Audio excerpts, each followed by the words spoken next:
We've got breaking news. Cooper Kupp is expected to sign with the Seahawks. Cooper Kupp, he's 31. Obviously, the numbers over the last couple of years are the numbers, but he is still a very, very good receiver. I think he's going to do very well. I think we are currently watching one of the pettiest instances of revenge in the NFL, and honestly, I'm here for it. I live for storylines like this. So before we get to the content, we dropped our second video on Uni Diamond Talk, our baseball channel. We're giving away copies of MLB The Show 25 to subscribers that turn on our notifications on that channel. We already announced some giveaway winners on that channel already in the second video. And now that we get all of that out of the way,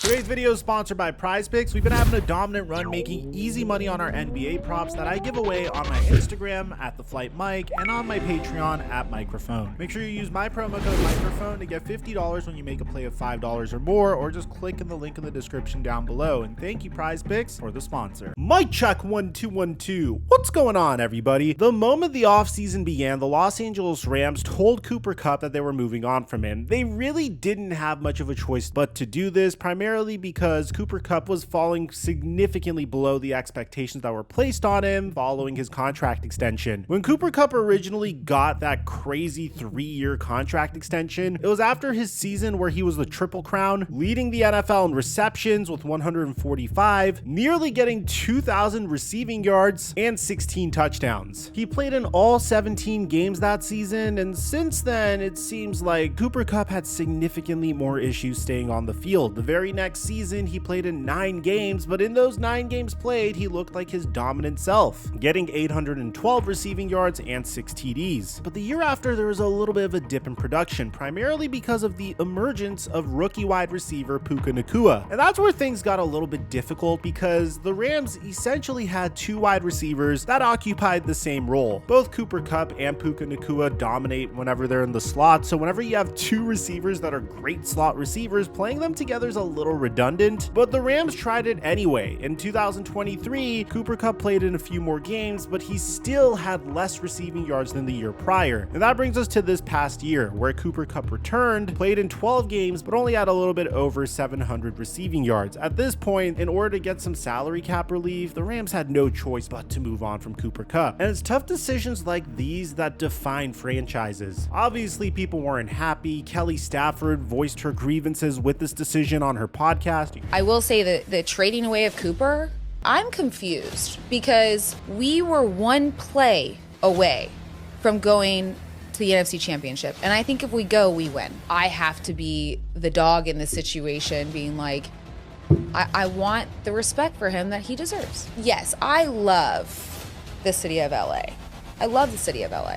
With that being said, I love an adventure. But when free agency started, the Rams hit the ground running trying to replace Cooper Kupp's production, immediately agreeing to a 2-year, $46 million contract with Davante Adams that was worth $26 million guaranteed. When you compare Davante Adams' numbers to Cooper Kupp this past year, from week 12 and on, including the playoffs, Cooper Kupp had a plus .36 average separation score, which was 51st out of 69 receivers, and had a 10.4% route win rate, which is 44th. When you compare that to Davante Adams, he had the 11th best separation score in the NFL and the 11th best route win rate in the NFL. And mind you, this is after a tumultuous season with Davante Adams. He started the season with the Las Vegas Raiders, who had Luke Getsy as their offensive coordinator, and then finished it with the New York Jets, who were on their second offensive coordinator and second head coach by the time he came in. So the fact that he was able to be this productive when there was this much chaos on his team speaks volumes in regards to his level of production. So imagine what happens whenever Davante Adams teams up with a man that literally narrated his highlights in order to recruit him. How do you describe Sean as a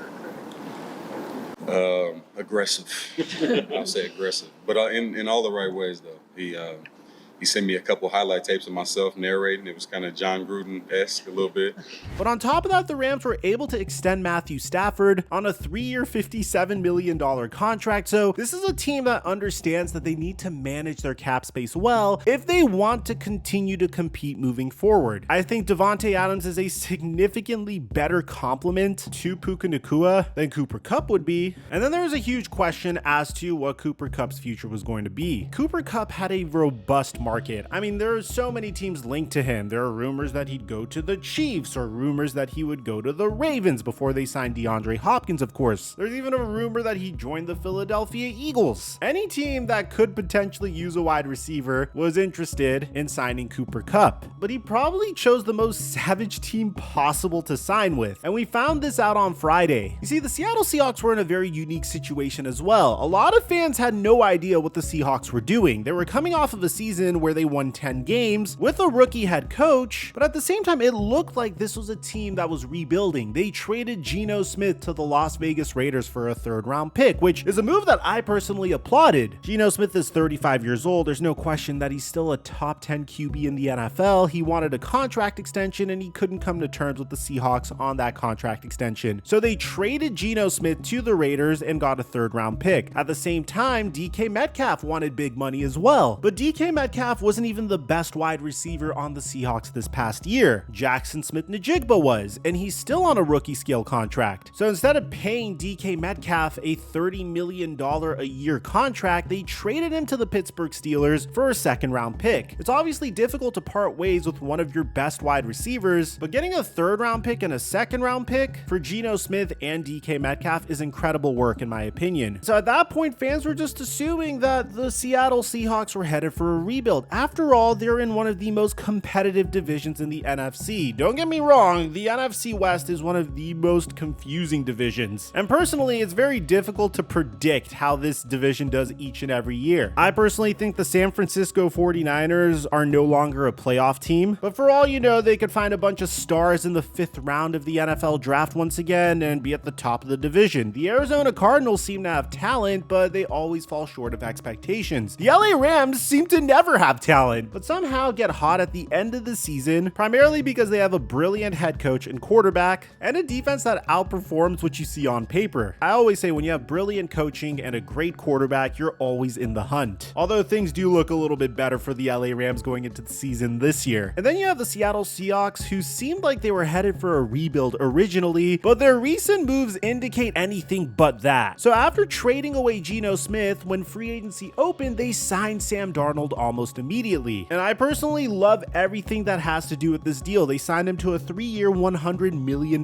contract, meaning that Sam Darnold gets paid about $33.5 million annually, which makes him one of the cheapest quarterbacks in the NFL over the next 3 seasons. You guys know on this channel, I'm a huge fan of undervalued quarterback contracts. It's a huge reason why I think my Dallas Cowboys are absolutely screwed, and we made a separate video on that on Friday, and I'm going to leave a link to that in the end screen. Whenever you get a quarterback below market value, you are always in the hunt, in my opinion. I mean, just take a look at the Tampa Bay Buccaneers with Baker Mayfield. They were able to do that despite him having a depleted wide receiver core, save for Mike Evans, obviously. And the Seahawks were very quick to reinvest that money immediately. When you pay a quarterback the same amount of money that you're going to potentially pay your 2nd best wide receiver, that's a huge win in my opinion. But the Seahawks weren't done there. Do you remember when I told you guys that the Seahawks' identity was on defense? Mike McDonald got the job because he was a defensive genius with the Baltimore Ravens, but the Seahawks had the 14th best ranked defense in 2024. Obviously, they're going to do whatever it takes in order to recalibrate and retool their roster to fit the identity of their head coach. And if you take a look at the moves that they've made so far, it seems like they're going that direction. Sam Darnold is without a doubt a wild card, but going from a 35-year-old QB to a 27-year-old QB and paying him significantly less is a very good calculated risk. Opting to not pay your 2nd best wide receiver $30 million a year is a good move as well, but the Seahawks didn't really have anyone else to throw the football to aside from Jackson Smith-Njigba. I mean, you had Jake Bobo, they went out and signed Marquez Valdez-Scantling, so there's a huge hole in the wide receiver position. But on top of that, the Seahawks continued to prove my theory correct, poaching DeMarcus Lawrence from the Dallas Cowboys, who really wasted no time in talking trash about the Dallas Cowboys. You know, Dallas is my home. I know for sure I'm not going to win a Super Bowl there. I go into this a little bit more in depth in my Dallas Cowboys video because he had Micah Parsons talking trash to him on Twitter, and I personally found that to be hilarious. But my assumption was that the Seahawks were just going to stand pat and they weren't going to do anything for the wide receiver position. Maybe address it in the second round in this year's NFL draft. But it seems like I was proven wrong because according to Ian Rappaport and Adam Schefter, Cooper Kupp is expected to sign with the Seattle Seahawks, and he's going to make $15 million a year or more. Now, Cooper Kupp played high school football 2 hours away from where the Seahawks play football, and the full terms of this deal is a 3-year, $45 million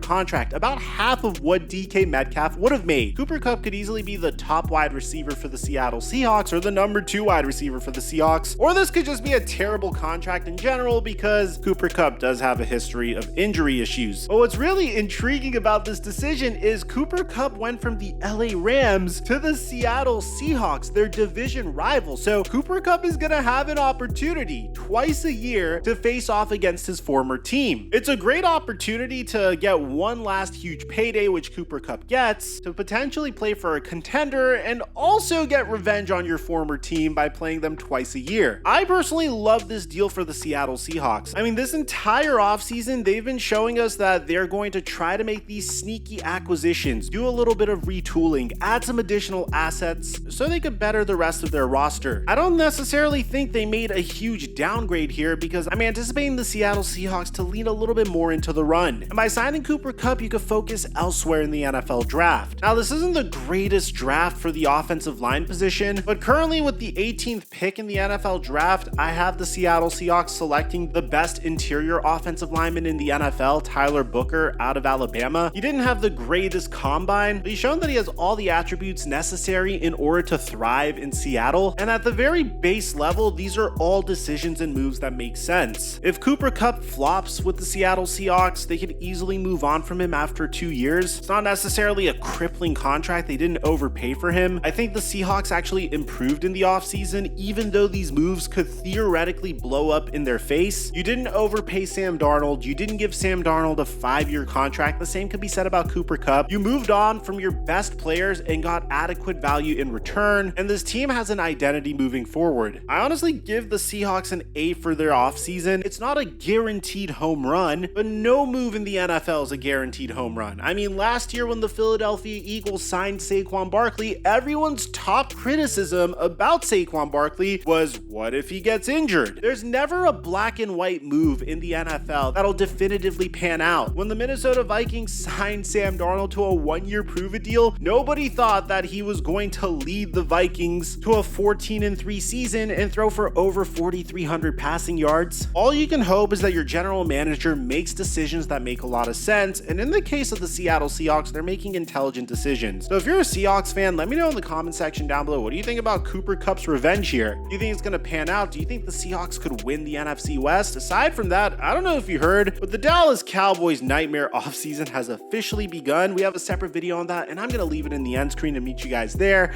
I'm your boy Mike, and I'm dropping our mic until our next upload.